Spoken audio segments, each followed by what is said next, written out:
네, 오늘 이 밤에도 찬양으로 예배를 인도하신 우리 카리스 찬양팀에게 격려의 박수 드리겠습니다. 감사합니다.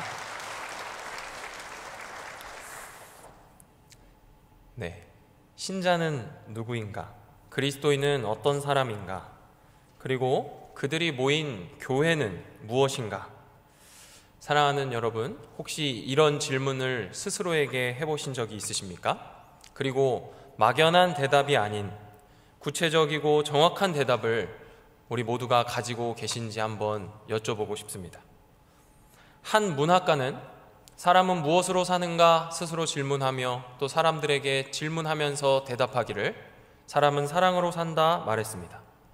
그러나 우리 주님께서는 마귀의 시험 앞에서 사람은 하나님의 입으로부터 나오는 모든 말씀으로 살 것이라 가르치셨습니다.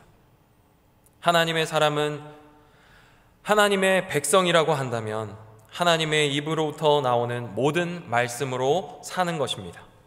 하나님께서 우리처럼 입을 가지고 계실까요? 아니죠. 하나님께서는 하나님의 입으로 말씀하시는 것이 아니라 하나님의 사람들을 통해 하나님의 뜻을 전하셨고, 모세와 많은 선지자들은 그 하나님의 말씀을 기록하여 후손들에게 전해주었습니다. 그리고 예수님께서는 그 말씀으로 마귀의 시험에 반격하고 계시는 것이죠. 예수님께서는 좋아하는 말씀, 선호하는 말씀, 위로와 평안을 주는 말씀, 이해되는 말씀, 동의하는 말씀, 적절한 말씀으로 산다 말씀하지 않으시고 뭐라 말씀하셨다고요? 모든 말씀으로 산다 말씀하셨습니다. 그리고 그 말씀이 오늘 저와 여러분의 손에도 쥐어져 있습니다. 그렇습니다, 여러분. 하나님의 사람은 하나님께로부터 오는 말씀이라면, 하나님께로부터 오는 말씀이라면 그 말씀이 무엇이든지 모든 말씀으로 기쁨으로 받아 살아야 하는 사람들입니다. 오늘 설교의 제목이 뭐죠? 신자의 열망, 신자의 열망입니다. 저녁이라 피곤하신데 이 목사가 앞에서 시작부터 진지한 얘기를 하고 있으니 이젠 자야겠다 생각하지 마시고 오늘 정신을 똑바로 차리시고 주님의 말씀에 은혜를 받아 돌아가시기를 간절히 소망합니다. 오늘 우리는 베드로전서 말씀을 통해 우리는 누구인지, 또 우리는 무엇을 열망하며 살아야 하는지 깨닫는 은혜가 있기를 소망합니다. 그리고 그 끝에서 신자의 성숙이야말로 참된 교회의 성장이다 라는 결론을 우리 모두가 얻게 되기를 바랍니다. 먼저 이 베드로전서와 후서는요, 신약 성경 전체에서 사도 베드로의 기록이라고 할 수 있는 유일한 편지입니다.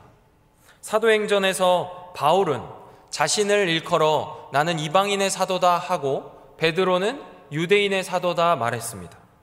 그렇다면 적어도 신약 성경의 분량에 있어서 바울과 비슷해야 된다라고 저는 어렸을 때 생각했어요. 근데 신약 성경 27편 가운데 복음서를 제외하고 23개의 서신 가운데 23개의 신약 성경 중에 13개가 바울의 것인데 단 2개, 베드로 전후서만 베드로의 것이라는 게 저는 어렸을 때 이해가 되지 않았습니다. 그래서 베드로는 바울보다 조금 못한 사도인가 생각한 적도 있었어요.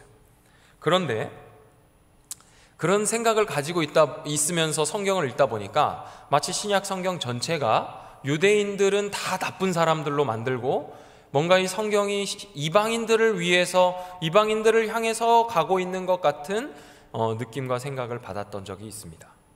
그런데 그렇지 않겠죠. 하나님께서 이방인들을 더 이뻐하셨고 유대인들은 다 나쁜 사람들로 만드시진 않으셨을 겁니다. 베드로전서 1장 1절을 보니까 사도 베드로가 누구에게 편지를 쓰는지 밝히고 있는 걸 알 수 있어요. 베드로의 편지를 받는 사람들이 누군고 하니 나그네입니다. 어떤 나그네들이냐면 이스라엘을 함락한 제국의 정책으로 고향을 떠나 살 수밖에 없었던 흩어져 있던 나그네들이었어요. 그들은 유대인이겠죠. 여기까지만 보면 유대인의 사도라고 하는 그 베드로의 정체성을 잘 드러내주고 있는 것 같아요. 그런데 한 장만 넘기면 베드로전서 2장 10절에 가면 이런 말씀이 기록되어 있습니다. 우리 함께 자막을 보며 읽겠습니다. 시작. 너희가 전에는 백성이 아니더니 이제는 하나님의 백성이요 전에는 긍휼을 얻지 못하였더니 이제는 긍휼을 얻은 자니라. 베드로는 자기의 편지를 지금 받아 읽을 사람들을 향해서 너희가 전에는 백성이 아니었다고 말합니다. 만일 베드로가 편지를 쓸 때 이 편지를 받을 사람들이 유대인들이라고 생각하고 그렇게만 그 혈통적인 유대인들만 생각하면서 썼다면 지금 이 2장 10절의 말씀은 할 수 없는 말이에요. 왜냐하면 유대인들은 언제든 자신들은 하나님의 백성이다라고 생각했던 사람들이기 때문에 베드로가 너희가 전에는 백성이 아니더니 이 말을 듣는 순간 얘 지금 뭐라 그러는 거냐? 이 반응을 했을 거예요. 그러면 이 두 구절이 지금 모순되는 것처럼 느껴집니다.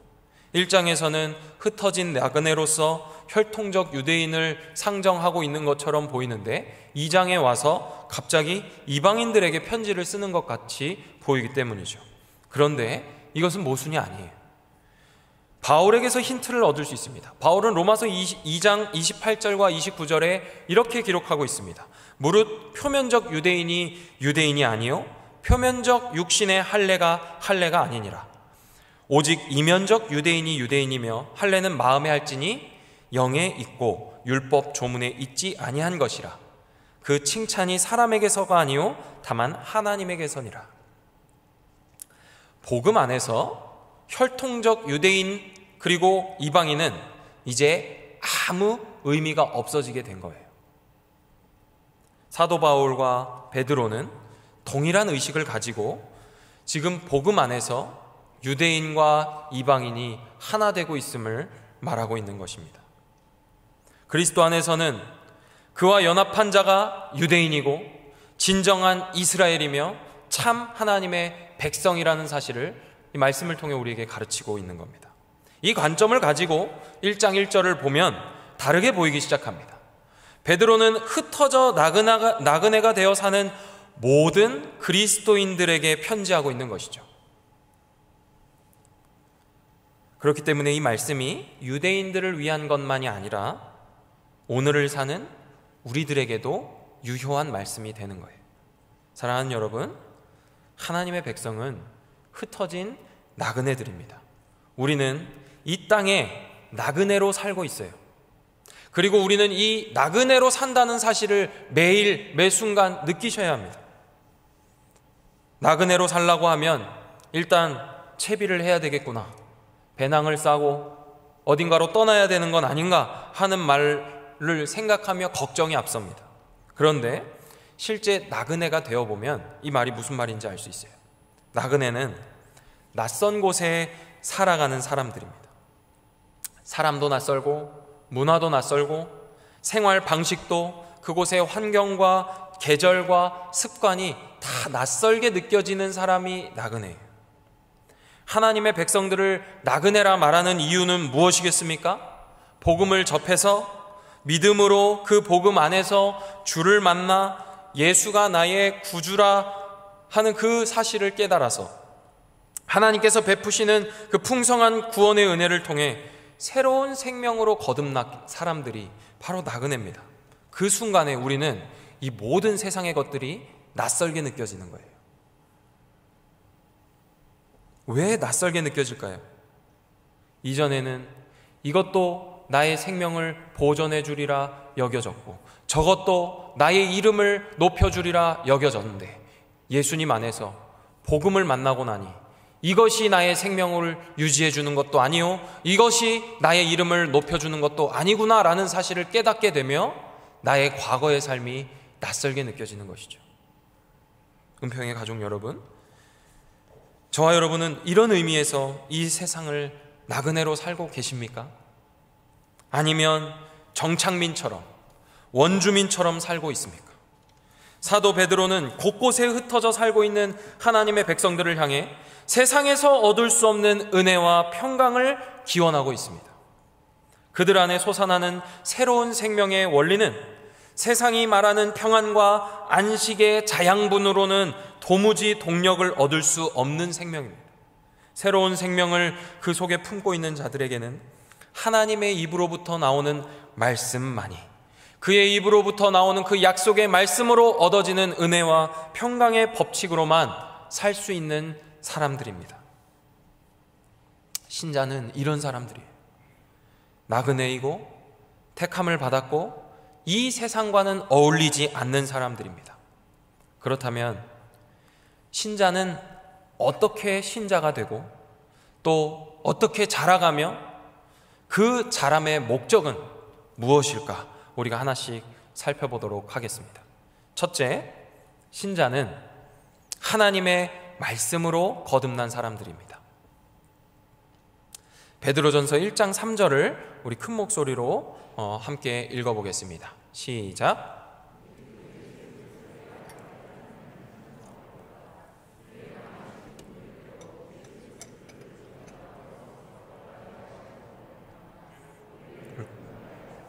산 소망이 있게 하시며.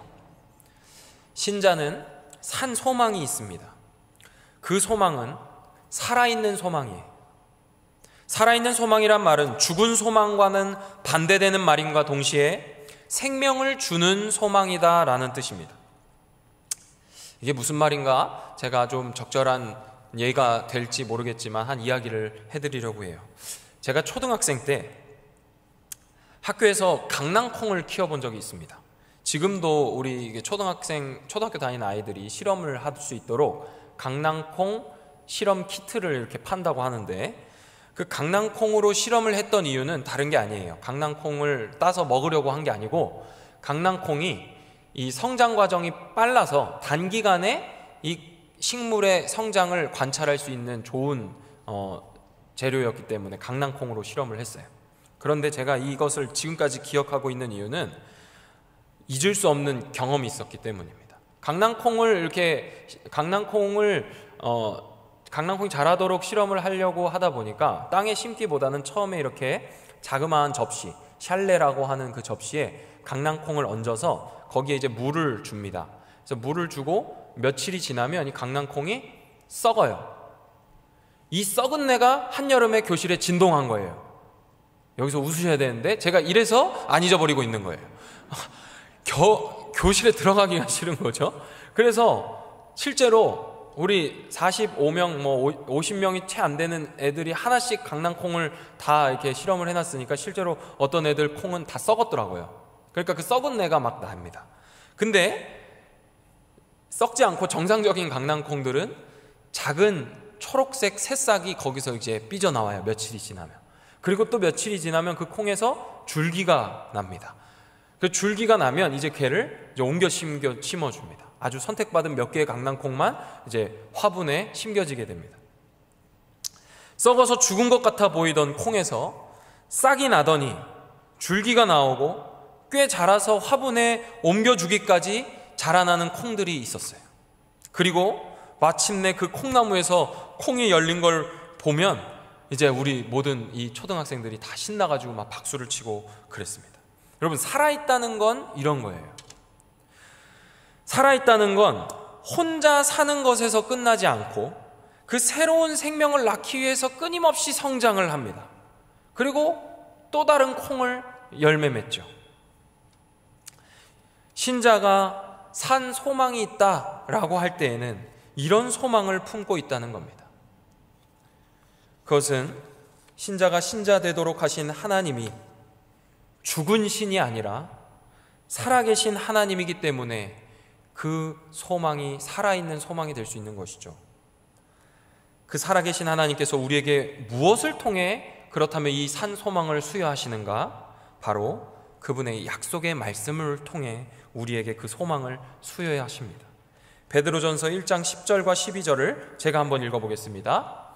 이 구원에 대하여는 너희에게 임할 은혜를 예언하던 선지자들이 연구하고 부지런히 살펴서 자기 속에 계신 그리스도의 영이 그 받으실 고난과 후에 받으실 영광을 미리 증언하여 누구를 또는 어떠한 때를 지시하는지 상고하니라. 이 섬긴 바가 자기를 위한 것이 아니요 너희를 위한 것임이 계시로 알게 되었으니 이것은 하늘로부터 보내신 성령을 힘입어 복음을 전하는 자들로 이제 너희에게 알린 것이요 천사들도 살펴보기를 원하는 것이라. 하나님께서는 당신의 뜻을 선지자들에게 계시하셨습니다. 그리고 그들은 자연스럽게 하나님의 뜻을 받은 후에 무엇을 고민했냐면 하나님의 구원, 다시 말해 그리스도는 언제 오시는가를 고민하기 시작해요. 그리고 그 그리스도는 어떤 모습으로 오실 것인지, 언제 오실 것인지, 어디에 오실 것인지를 고민했습니다. 그리고 마침내 하나님께서는 그 그리스도를 통해 하나님의 백성들을 어떤 방식으로 구원하실 것인가를 깊이 연구했어요. 그게 구약 성경이에요. 우리 크리스마스를 앞두고 있지 않습니까? 크리스마스를 앞두고 많이 하는 말씀, 많이 듣는 이야기가 무슨 이야기입니까? 동방박사 이야기. 그렇죠? 동방박사들이 헤롯 왕을 찾아갔습니다. 그리고 헤롯 왕에게 우리가 유대인의 왕으로 오실 일을 경배하러 왔노라 할 때 그 헤롯 왕이 제사장을 불러다 유대인의 왕이 어디서 나느냐 물어보니 이사야의 말씀을 펼쳐서 가르치지 않습니까? 그 선지자들이 그것을 연구했다는 거예요. 하나님의 계시를 받아서 그들이 고민하고 고뇌했던 게 무엇이냐면 그리스도가 언제 어디서 어떤 모습으로 오실 것인지 예언하여 기록한 것이 구약 성경에 있는 기록이죠. 베드로는 자신의 편지를 받아서 읽게 될 사람들에게 너희가 예수를 보지도 못했지만 사랑하며 지금도 보지 못하지만 믿으며 말할 수 없는 기쁨으로 즐거워한다 이야기해요. 그럴 수 있는 이유가 뭐냐면 우리의 조상들이 그것을 깊이 연구하여 우리에게 전수하여 가르친 그 말씀대로 우리는 그 말씀 따라서 소망하고 있기 때문이다 말하는 것이죠. 신자의 정체성은 작은 진동에도 흔들려 무너질 모래 같은 기초 위에 있는 것이 아닙니다. 신자는 하나님의 거대한 역사 속에서 하나님이 친히 주도하여 인도하고 계시는 그 구원의 드라마 한가운데에 놓여져 있는 사람들이 신자예요. 이 구원은 영원전에 하나님께서 그 아들 예수 그리스도를 통해 믿는 자들로 하나님 나라의 백성을 삼으시겠다는 그 작정 가운데 이루어지는 일입니다. 그래서 우리의 정체성은 흔들릴 수가 없는 거예요. 신자라는 존재는 단순히 한 교회의 멤버십을 가지는 사람이 되는 게 아닙니다. 신자는 그저 좀 아는 찬양을 몇 가지 따라 부를 수 있는 정도의 사람이 되는 게 아니에요. 신자는 매주 일요일이면 교회에 와서 정기적으로 예배를 드리고 가끔가다 한 번씩 헌금을 하며 그렇게 살아가는 사람들이 아닙니다. 신자는 주 안에서 하나님의 백성이 된 사람들입니다. 하나님의 백성이신 여러분, 기뻐하십시오. 그리고 하나님을 찬양하십시오. 베드로는 이 말을 하고 1장을 마무리하면서 찬양을 올려드려요. 1장 24절과 25절입니다. 자막을 보시면서 제가 읽어드리겠습니다. 너희가 거듭난 것은 썩어질 씨로 된 것이 아니요 썩지 아니할 씨로 된 것이니 살아있고 항상 있는 하나님의 말씀으로 되었느니라. 그러므로 모든 육체는 풀과 같고 그 모든 영광은 풀의 꽃과 같으니 풀은 마르고 꽃은 떨어지되 오직 주의 말씀은 세세토록 있도다 하였으니 너희에게 전한 복음이 곧 이 말씀이니라. 아멘. 둘째로 신자는 하나님의 말씀을 열망하는 사람들입니다. 베드로는 이렇게 살아있는 소망을 지닌 신자가 하나님의 말씀을 열망한다고 말합니다. 오늘 말씀 우리가 읽은 베드로전서 2장 2절 말씀을 큰 소리로 함께 읽어보겠습니다. 성경책을 보시면서 함께 읽겠습니다. 시작. 갓난 아기들 같이 순전하고 신령한 젖을 사모하라. 이는 그로 말미암아 너희로 구원에 이르도록 자라게 하려 함이라. 갓난 아기들이 할 수 있는 건 뭔가요? 갓난 아기들이 할 수 있는 게 뭐죠? 먹고 싸고 자는 것밖에 없습니다. 근데 먹고 싸고 자고 싶다고 표현하는 방법이 뭡니까? 우는 것밖에 없어요. 과연 몇 개월까지를 갓난아기라고 해야 하는지 우리는 조금 어려움이 있는데 이 원문을 보면 진짜 문자 그대로 막 태어난 아기를 가리키고 있습니다. 막 태어난 아기. 혹시 우리 여기 앉아 계시는 분들 막 태어난 아기 봤던 기억이 있으시죠? 네, 막 태어난 아기 어떻든가요? 그 친구들은 그냥 우는 것밖에는 할 수 없어요. 근데 이 아이들의 마음과 생각을 우리가 알 수가 없죠. 얘가 왜 우는지, 그렇죠? 그들은 짐작하건대 그 아이들은 살기 위해서 우는 거예요. 살기 위해서. 세상에서 가장 따뜻한 곳에 있다가 세상에서 가장 차가운 곳에 태어난 거 아닙니까? 그렇죠? 살기 위해서 안간힘을 씁니다. 갓난 아기들의 그 젖을 향한 열정은요 정말 대단합니다. 수유를 해보신 우리 여성분들, 자매님들 기억해 보십시오. 너무 잘하실 거예요. 숨이 넘어갈 정도로 울다가도 그 젖병만 딱 물려주면 언제 그랬냐는 듯이 울음을 그치고 우유를 먹습니다. 근데 먹는다고 표현하기보다는 너무 고상해요. 그냥 흡입합니다. 그냥 순식간에 사라져버리죠. 베드로는 지금 신자들에게 신령한 젖을 이런 갓난 아기와 같이 사모하라고 말하고 있는 거예요. 그런데 성경에서 젖을 먹는다는 표현은요 부정적으로 쓰이는 경우가 대부분입니다. 젖은 늘 단단한 음식과 대조적인 어떤 음식물로 쓰였죠. 그래서 바울이 고린도 교회에 편지하면서 내가 너희를 저주로 먹이고 밥으로 아니했다라고 그들을 책망하면서 표현한 것이 대표적인 예입니다. 그렇다면 베드로 역시 아직 믿음이 좀 어리고 이제 막 믿음을 시작한 사람들에게 너희가 믿음의 초보이니 신령한 젖을 사모해라 말씀하는 걸까요? 조금 다른 의미로 이 신령한 젖을 얘기하는 겁니다. 은혜의 복음을 듣고 믿게 된 사람들은 거듭난 사람들이에요. 거듭난 사람. 거듭났다는 말이 뭡니까? 그 안에 새로운 생명이 심겨졌다는 거죠.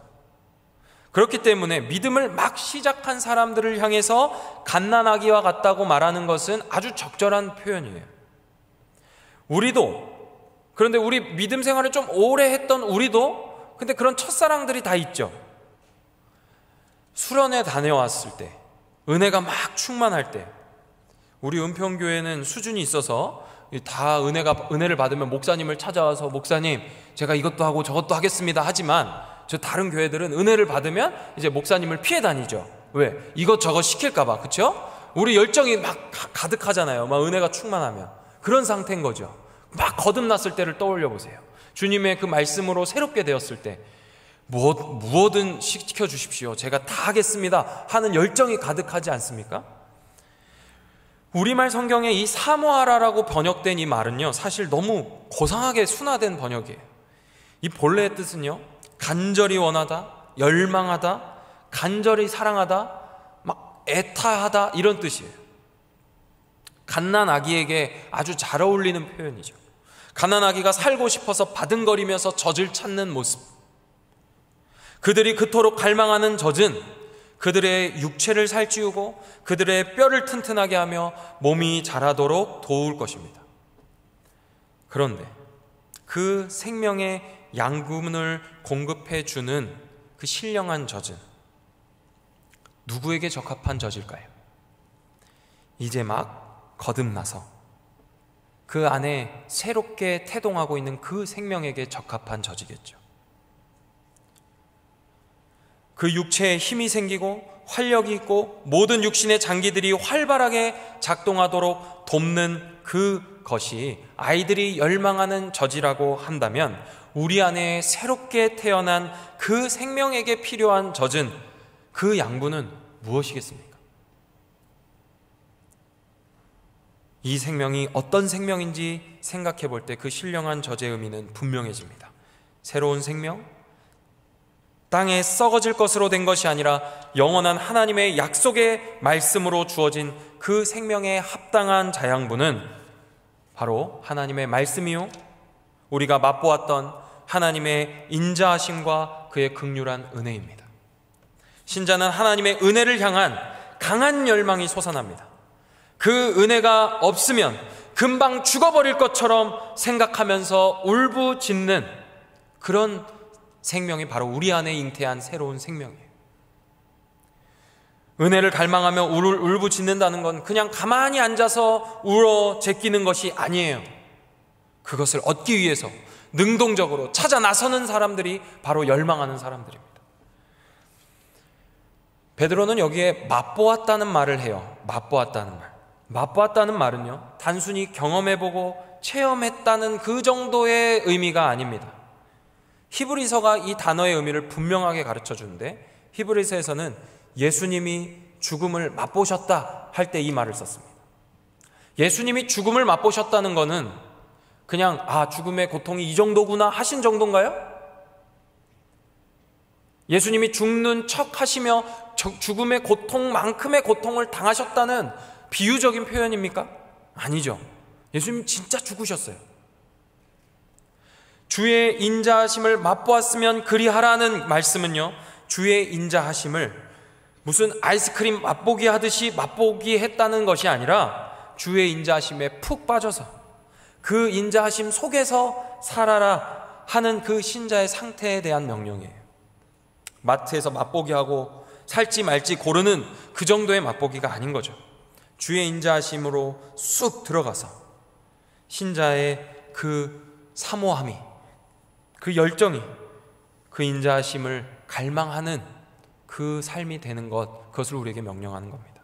신자의 갈망은 하나님의 인자하심 안에서 계속 그 은혜를 사모하고 그 안에서 살기를 원하는 겁니다.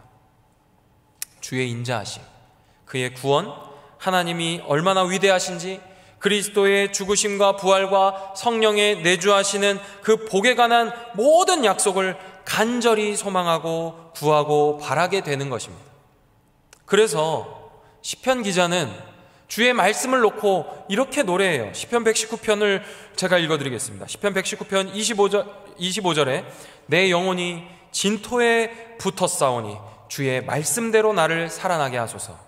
또 28절에 나의 영혼이 눌림으로 말미암아 녹사오니 주의 말씀대로 나를 세우소서. 시편 119편 41절에서는 여호와여 주의 말씀대로 주의 인자하심과 주의 구원을 내게 임하게 하소서. 여러분, 그렇다면 신령한 젖을 사모하라는 이 말씀이 초신자들만을 위한 말씀이겠습니까? 아닙니다. 지금 사도 베드로는 이 편지를 읽는 모든 수신자들에게 마치 너희가 갓난 아기와 같은 열정과 열망을 가지고 주의 말씀을 갈망하라고 명령하고 있는 거예요. 사랑하는 은평의 모든 가족 여러분, 오늘 말씀 제목이 신자의 열망이죠. 저는 오늘 저와 여러분이 과연 신앙생활을 하는 동안 무엇을 간절히 열망하며 살았는지 점검하게 되기를 소망합니다. 우리가 신앙생활을 해오고 있는 동안 나의 영혼을 살찌우고 내 안에 거듭난 생명을 북돋으며 내가 맛보아 알았던 주의 인자하심을 향한 간절한 열망을 가지고 살아왔는가? 아니면 그저 신앙을 이 세상 살아가는 동안 나의 인생의 배지 정도로 여기며 살지는 않았는가? 나에게 장신구 정도로, 나의 이력서에 종교란에 기독교를 쓰는 정도로 나의 신자의 정체성을 가지고 살아가진 않았는가 점검해야 되겠습니다. 셋째로, 신자는 살아있는 돌입니다. 베드로전서 2장에는 예수님을 묘사하는 사도 베드로만의 독특한 표현 방식이 있어요. 그게 뭐냐면 바로 예수님을 향해 산 돌이다 이야기하는 겁니다.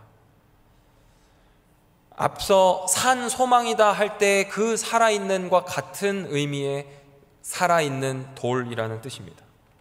살아있는 돌이란 말은 죽어있는 돌이라는 말, 그냥 돌, 가만히 있는 돌과는 반대되는 말이겠죠. 또 살아있고 생명력 있고 생명을 주는 돌이라는 뜻입니다.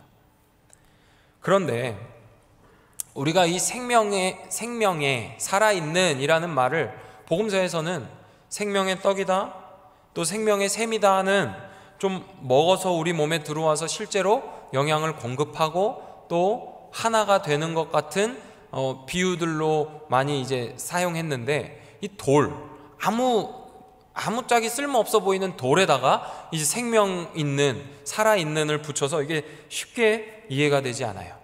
근데 돌이라고 하는 것이 성경 전체에서 다양하게 쓰이는데, 베드로는 이 돌의 이미지를 건축하는 집의 이미지, 그 집을 짓는 한 재료로서 지금 이 돌을 말하고 있습니다.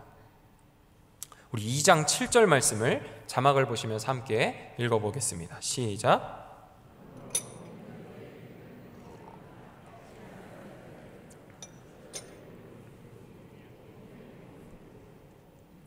베드로는 예수님이 건축자들이 버린 돌이다 라고 말해요. 저는 이 말씀을 읽으면서 돌탑을 좀 상상해 봤어요. 돌탑. 등산을 하러 다니시다 보면 이렇게 등산길 옆에 자그마하게 또는 커다랗게 쌓여져 있는 돌탑들을 보신 적이 있을 겁니다. 근데 이 돌탑을 쌓을 때는요, 여러 돌들을 들었다 놨다 하죠. 왜 그렇게 들었다 놨다 하나요?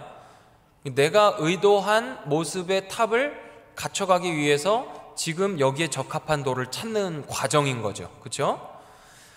말씀에서 말하는 건축가들도 마찬가지였을 거예요. 집을 짓는데 또 망대를 세우거나 성을 쌓을 때 필요한 돌들을 골라서 올렸을 겁니다. 때로는 그 돌들 중에 조금 모나 있는 거는 다듬기도 했을 거고, 자기가 원하는 모양에 맞춰서 돌들을 이렇게 끼워 넣기도 했겠죠. 그런데 너무 거친 돌이 있어요. 너무 거칠고 너무 크고 또는 내가 다듬기에는 좀 어려울 뿐 아니라 좀 불편한 돌이 있을 수 있어요. 그러면 그 돌을 어떻게 하겠어요? 버리겠죠. 자기가 짓는 건축물에 방해가 되는 거니까. 자기가 지금까지 쌓아온 건물을 전부 무너뜨리지 않으면 이 돌을 쓸 수가 없으니까. 그렇다면 이 돌을 버리는 겁니다. 그런데 그 돌의 가치를 아는 사람은 어떻게 하겠어요? 생명의 돌이신 예수님은 이 세상과 전혀 어울리지 않는 분이에요. 정욕이 들끓고 자기의 안위와 행복과 만족만을 추구하는 세상, 나의 이름을 내고 나의 명예를 높이기 위한 사람들에게는 불편한 돌이고 받아들이기 힘든 돌이게, 그래서 자신과는 어울리지 않는, 자신이 쌓아 올라가고 있는 탑과 성곽에는 어울리지 않는 돌이라 생각돼서 과감하게 버려버립니다. 그러나 그 돌의 가치를 아는 사람은 하나님의 택하심을 받은 이 보배로운 돌이라는 사실을 발견한 사람은 그동안 자신이 쌓아 올렸던 모든 건축물을 다 무너뜨린다 하더라도 그 돌을 가장 먼저 세울 겁니다. 그리고 건축자들에게는 걸려 넘어지게 하는 돌이지만 믿는 자들에게는 건물을 세울 수 있는 가장 튼튼한 기초이자 모퉁이 돌이 되는 것이죠. 그분이 바로 예수 그리스도신 거예요. 그런데 베드로는 산돌이신 예수님께 나아가 우리도 살아있는 돌같이 신령한 집으로 세워지라고 명령하고 있습니다. 여기 세워지라는 명령은 계속 세워지고 자라나라는 뜻이에요. 집이 자라간다는 것이 좀 이상하죠? 그렇죠? 한번 생각해 보세요. 건물이 계속 자라난다, 이런 건물이 있습니까? 없어요. 조금 이상하게 들리지만 우리는 아주 놀랍게도 바로 이 말씀을 통해 진짜 교회의 성장이 무엇인지를 발견할 수 있어요. 강낭콩 이야기 기억하시죠? 오늘 가실 때 강낭콩만 생각나시면 안 되는데, 강낭콩에 물을 주고 하루 이틀 지나면 그게 어떻게 된다고요? 썩어요. 썩어서 죽는 것처럼 보인다고 했습니다. 그런데 그 강낭콩이 죽은 게 아니라 싹을 틔우고 줄기가 자라 마침내 강낭콩을 맺을 수 있게 된다고 얘기했어요. 그 강낭콩이 그 콩을 또 맺을 수 있게 되는 동력이 어디 있어요? 그 작고 단단한 콩알, 썩어서 아무 능력이 없어 보이는 그 콩알 안에 생명이 있기 때문이죠. 생명은 자라게 되어 있습니다. 새로운 생명으로 거듭난 우리는 그 안에 생명력으로 인해서 성장을 열망하고 생명의 근원이신 주님과 함께 자라기를 바라는 자들이 될 수밖에 없는 거예요. 베드로가 말하는 신령한 집이 바로 이런 생명의 돌들로 구성된 성전이라는 뜻입니다. 그리고 이 베드로는 그 성전이라고 하는 구약적인 이미지를 다 가지고 와서 우리에게 말해요. 구약의 제사 제도를 생각해 보세요. 제사를 드리기 위해 뭐가 필요한가요? 일단 장소가 필요하겠죠. 성전이 필요합니다. 그리고 실제로 제사가 드려지죠. 그 제사를 누가 드리나요? 제사장이 드립니다. 그런데 신약에 와서는 이런 성전이나 제사나 제사장이 필요 없어요. 그래서 베드로는 우리에게 뭐라고 얘기하냐면 진정한 성전을 너희가 이루라. 그리고 너희는 건물로서의 정체되어 있는 자들이 아니라 자라나는 자들이다. 또 진정한 영적 예배를 드리는 자들이 되는 것이다. 그리고 왕같은 제사장이다. 다 파편화되어 있던 그 제사가 신자라고 하는 한 사람 안으로 다 모아지게 되는 것이죠. 그리고 모든 구성원들이 하나님 나라를 이루고 그 나라의 백성이 될 뿐 아니라 왕같은 제사장이 되는 겁니다. 왜 그렇게 됩니까? 바깥 어두운 곳에 있던 우리들은 이전에는 주의 인자가 무엇인지 그의 긍휼이 무엇인지 알지도 못하던 우리를 주님의 그 기이한 빛으로 불러내셔서 주님의 은혜의 덕을 온 세상에 전파하게 하시려고 하나님은 하나님의 백성을 삼으시는 거예요. 그렇기 때문에 교회의 성장은 교인의 수가 늘어가는 방식이 아니라 교회를 이루는 성원의 성숙에 달려있는 겁니다. 주의 몸된 교회의 진정한 성장은 신자 모두가 주 앞에 나아가 산 돌로서 자라가는 것입니다. 모퉁이 돌이신 예수 그리스도를 중심으로 서로 연결되고 벽을 이루어서 젖을 열망하는 갓난아기의 심정으로 주의 말씀의 꼴을 간절히 사모하며 그 안에 생명의 부요함을 누리며 자라가는 신자들의 모임이야말로 진정한 교회인 것이죠. 교회의 성장은 신자의 성숙에 달려 있습니다. 사랑하는 은평의 모든 성도 여러분, 그동안 우리는 무엇을 열망하며 살아왔습니까? 신령한 젖, 말씀의 꼴을 사모하는 것은 초신자들에게만 국한된 게 아니라 우리 평생에 걸쳐서 사모해야 할 우리의 의무입니다. 우리는 평생 주의 말씀을 사모하고 간절히 주의 장성한 분량에 이르기까지 자라기를 사모해야 합니다. 우리 안에 있는 생명은 그 생명을 주신 하나님의 말씀이 아니고서는 자랄 수가 없기 때문이에요. 주님 안에서 거듭난 우리들은 비록 나의 공든 탑이 무너진다는 두려움 앞에서도, 나의 모든 것이 산산이 부서져야 하더라도 모퉁이 돌이신 예수님을 나의 가장 기초에 두고 나의 건물의 가장 중심에 두고 함께 자라가는 자들입니다. 신자는 말씀으로 신자가 되고 그 말씀 안에서 말씀을 사모하며 평생을 살다가 그 약속의 말씀대로 부활하게 될 자들인 줄로 믿습니다. 오늘 헌신 예배를 드리시는 30-31 여전도의 모든 회원분들과 또 하나님께 예배하는 모든 은평의 가족 여러분들이 산돌이 되어서 우리 교회가 살아있고 생명력 있는 성장하는 교회가 될 뿐만 아니라 그 생명이 우리 안에 있는 이 울타리를 넘어서서 이 강동 지역에 새로운 생명을 낳는 주님의 거룩한 나라요 왕같은 제사장 되시기를 간절히 축원합니다. 기도하겠습니다. 어제도 계셨고 지금도 계시며 영원히 함께 하시는 삼위 하나님, 우리를 주의 백성 삼으셔서 이 거대한 하나님 나라의 역사 속에서 주를 찬양하게 하시니 감사합니다. 우리가 산 돌이신 주님 앞에 나아가 신령한 집으로 세워져 가는 돌들이 되기를 소망합니다. 우리 안에 있는 생명은 주의 말씀이 없이는 살아갈 수도 자라갈 수도 없음을 기억하여 주님께 나아가는 우리 되게 하여 주옵소서. 감사드리며 살아계신 예수 그리스도의 이름으로 기도합니다. 아멘.